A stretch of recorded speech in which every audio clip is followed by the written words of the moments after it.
সালাতে দোয়া কবুল হয়। সালাতে দোয়া কবুলের তিন জায়গা। একটা হচ্ছে তাকবীরে তাহরিমার পরে আমরা সানা পড়ি না, আমরা তো একটা পড়ি, আল্লাহর হাবিব সুন্নাহ এবং নফল নামাজে আরো পড়তেন সানা, ওই দোয়া কবুল হয়। দুই নম্বর জায়গা সালাতে সেজদায় পড়ে দোয়া করলে কবুল হয়। আকরাবু মা ইয়াকুনুল আবদু মির রাব্বিহি ওয়া হুয়া সাজিদ ফাকসিরু ফিহি দুআ।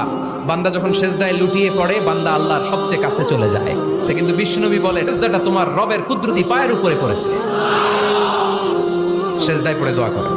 সালাম ফিরানোর আগে বিশ্বনবী দোয়া করতেন, লা ইউসাল্লিমান্না আহাদুকুম হাত্তা ইয়াতাআওয়াযা মিন আরবা'a।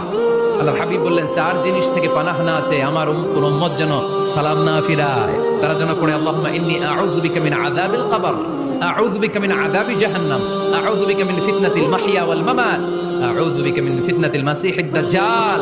আল্লাহ কবরের আযাব থেকে বাঁচাও, আল্লাহ জাহান্নামের আগুন থেকে বাঁচাও, আল্লাহ জীবন